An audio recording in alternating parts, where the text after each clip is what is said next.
Regional ring road alignment పై రైతులు భగ్గుమన్నారు. HMDA కార్యాలయం ముందు ఆందోళన చేపట్టేందుకు వెళ్తుండగా పోలీసులు అరెస్ట్ చేశారు. నవాబుపేట రైతులను రేవంత్ సర్కార్ ముందస్తుగా అదుపులోకి తీసుకుని తమ పైశాచిక ఆనందాన్ని చాటుకుంది. రైతుల అరెస్టు విషయం తెలిసి నవాబుపేట పోలీస్ స్టేషన్ కు వికారాబాద్ బీఆర్ఎస్ జిల్లా అధ్యక్షుడు మెతుకు ఆనంద్ వచ్చారు. ఎస్పీకి ఫోన్ చేసి ఎందుకు అరెస్ట్ చేశారని నిలదీశారు. అలైన్మెంట్ పై సీఎం రేవంత్ అధికారులకు క్లారిటీ లేదని రైతులు మండిపడ్డారు. రైతులకు మాజీ మంత్రి సబితా ఇంద్రారెడ్డి ఫోన్ చేసి అండగా నిలిచారు.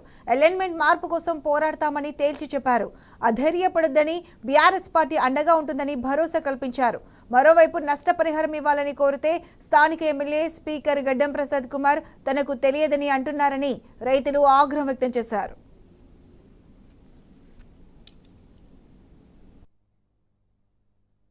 చుట్టూ తిరగాల, ఇక్కడ కూర్చోవాలా, ఏం జరుగుతున్నది ప్రతిపాదన ఎవరు నడిపిస్తారు సార్? మీకు ఐడియా ఏమైనా ఉందా? దీనికి ప్రతిపాదన రియల్ ఎవరు నడిపిస్తారు? ముఖ్యమంత్రి చేతులు ఉందా? వికారాబాద్ ఎమ్మెల్యే చేతులు ఉందా? ఎవరి చేతులు జిల్లా ఏం చేయాలి? ఇప్పుడు ముఖ్యమంత్రి జిల్లా, స్పీకర్ జిల్లా, ఇద్దరు కూడా ఏం తెలియదు అన్నమాట. సొంత ఊరు ఎమ్మెల్యే, సొంత ఊరు నాకేం తెలియదు అంటాడు. రోజు నేనైతే ప్రతిరోజు సార్ ఏమన్నా చేశారని తండం మీద కాలు కూడా ముట్టింది. ఇంకేం చేశారు? మా సొంత ఊరు, నేను సర్పంచ్, మళ్ళీ రోజు దండం పెడితే పోయి నాకు తెలియదు రెడ్డి సప్ప అంటాడు. ఏం చేయాలి సార్? ఏం చేయాలి? ఎవరి దగ్గరకు వస్తే నాకు ఏం సార్? మా ఊళ్ళకు పక్క ఊళ్ళో ఎట్లా ఏం చెప్తారు సార్? చెప్పండి మీరు. ఎవరి దగ్గరకు పోవాలి? మేము ఇట్లా కలెక్టర్ దగ్గరకు పోయినాం. కలెక్టర్ కూడా మాకేం తెలియదు, మాకు ఇప్పటిదాకా ఏం రాలేదు. ఎంఆర్ఓ దగ్గరకు పోయినాం, ఆర్టీఓ దగ్గరకు పోయినాం. అసలు మాకు ఏం తెలియదు, మాకు ఇన్ఫర్మేషన్ లేదు అని చెప్తారు. కలెక్టర్ కూడా తెలియదు అన్నప్పుడు మరి ఇంకెవరికి తెలుసు సార్?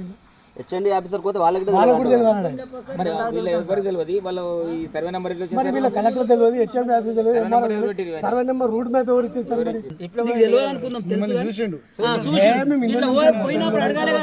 అరే ఎందుకు వచ్చారు ఇంతమంది అంటాను ఒక మాట అడగాలనా?